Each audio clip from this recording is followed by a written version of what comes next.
In tonight's headlines, at least 34 people were treated for injuries after a ferry crashed into a pier in Central early this morning.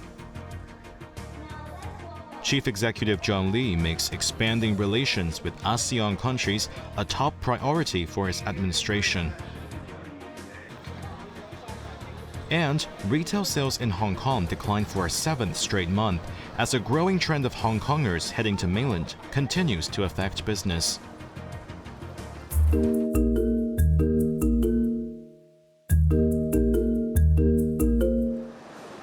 At least 34 people suffered minor injuries, while one was in a more serious condition after a ferry rammed into a pier in Central while trying to dock. The incident occurred at Pier 9 at approximately 7 a.m. In an overwhelming response, 96 firefighters and paramedics were deployed after the boat carrying 118 passengers and 2 crew members hit the dock. Everyone on the vessel was safely evacuated within 20 minutes following the incident.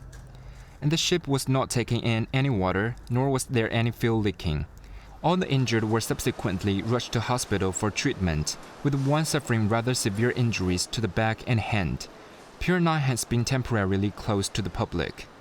It is understood that the ferry was chartered to transport workers of a contractor for Hong Kong Electric to a construction site on Lama Island. The vessel had earlier departed from Tsim Sha Tsui with a group of workers, before stopping in Central to pick up another batch. Hong Kong Electric expressed concern over the incident and extended its apology to those affected.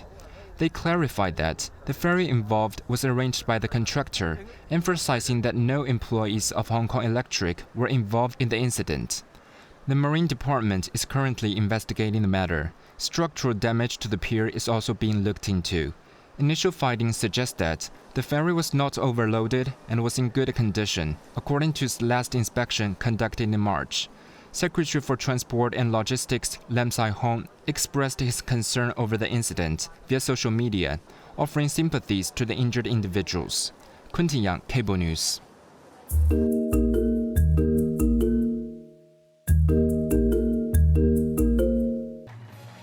Chief Executive John Lee reiterated that expanding economic and trade relations with Southeast Asian countries is a top priority for the government.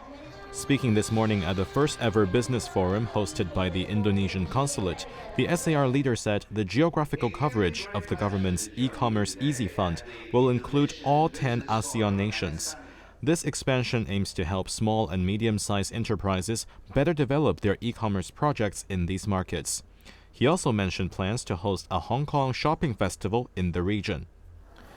To further facilitate business travel, Lee revealed that the government will introduce self-service immigration clearance at various entry points, benefiting business travelers from ASEAN countries. Additionally, he welcomed Indonesian students to study in the SAR. I'm determined to bring us closer together in education as well. In my policy address, I introduced a Study in Hong Kong initiative as part of my commitment to developing Hong Kong into an international hub for post-secondary education. Measures include offering additional scholarship opportunities for ASEAN students to study in Hong Kong. And I welcome more Indonesian students to join us to study in Hong Kong and make Hong Kong their second home. The chief executive also thanked the Indonesian government for supporting Hong Kong to join the Regional Comprehensive Economic Partnership, believing the SAR can add value to the agreement. Jeremy Zhu, Cable News.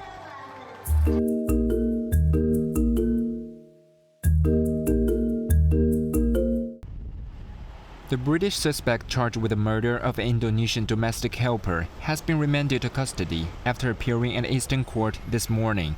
Jamie Siwi Chapman, 34, allegedly killed 25-year-old Mavi Novidasari at Waterfall Bay Park on October 27th. Her body, which was floating at the base of the waterfall, was discovered by a passerby the following day. During his court appearance, Chapman did not enter a plea and his lawyer did not request bail. The judge adjourned the case to January to allow time for further investigation. Chapman's wife, who had been detained on suspicion of assisting an offender, was released on bail and is required to report back to police next month.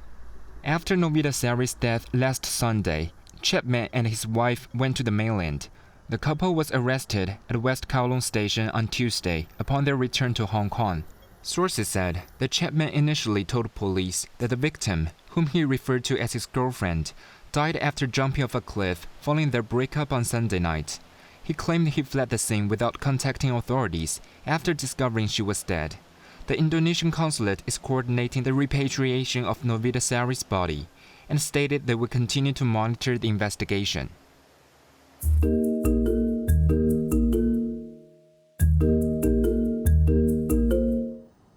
The Agriculture, Fisheries and Conservation Department has designated an area covering 2,400 hectares near the Pearl River estuary as the North Lantau Marine Park. This is the 8th such conservation project and the largest in Hong Kong so far. Aimed at protecting the habitat for Chinese white dolphins, the new park is connected to 2 existing ones in the North Lantau area, creating a protected marine zone covering approximately 4,570 hectares. Public concerns had grown over the potential environmental impact after the government authorized the construction of the 3rd runway at Chek Lap Kok. In response, the airport authority proposed the creation of the park in 2016. Environmentalists and activists say the occurrence of Chinese white dolphins in the area has greatly diminished in the past decade.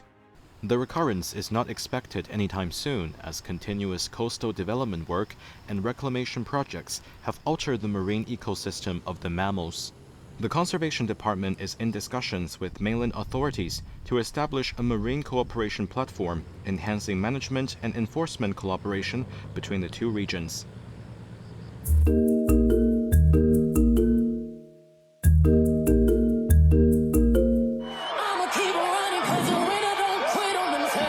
With only 4 days until Election Day, U.S. Vice President Kamala Harris was joined by actress and singer Jennifer Lopez while on a campaign trail in the gambling hub of Las Vegas.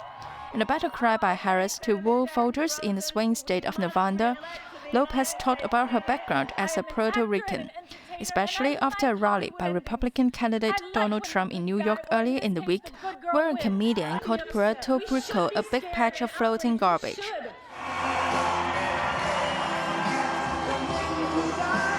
Meanwhile, former President Trump shared the floor with conservative media host Tucker Carlson in Arizona. As both candidates make their last pitch to voters, more than 63 million Americans have already cast their ballots, beating the early voter turnout record set in 2020. On Tuesday, you have to stand up and you have to tell Kamala that you've had enough, you can't take it anymore, she's horrible, the worst there is. There's never been anybody worse on the border. She's the worst. She is the worst vice president in the history of our country. Kamala, you're fired. Get the hell out of here. Did everyone hear what he just said yesterday?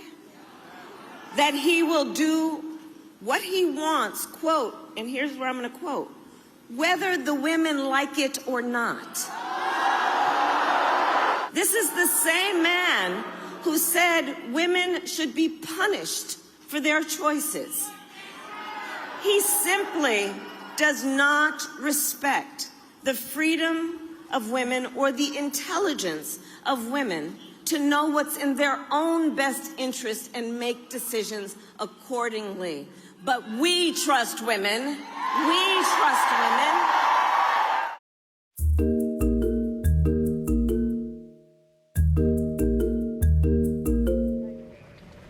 People in eastern Spain are trying to come to terms with the disaster, which has now claimed 158 lives. Catastrophic flooding triggered by torrential rain inundated large parts in the province of Valencia.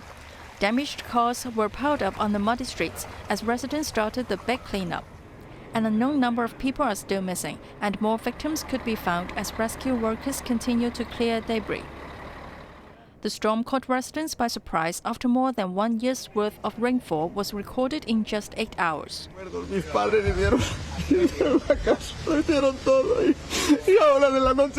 man recalled the unimaginable horror when he and his wife fled to a neighbor's house just minutes before his home was partially washed away. Some people said they were alerted by authorities 2 to 3 hours after it started raining. Apart from the late warnings, climate change is a major factor that could have triggered the unprecedented weather event. Scientists say global warming has supercharged extreme weather patterns, making them more likely to occur and unpredictable. I've heard people saying that this is the new normal. Given that we are currently on track for 2.6 degrees of warming or thereabouts within this century, we are only halfway to the new normal. And we know that events like this are going to get more extreme and more frequent as the world continues to warm. So I think what we can expect is more intense rainfall.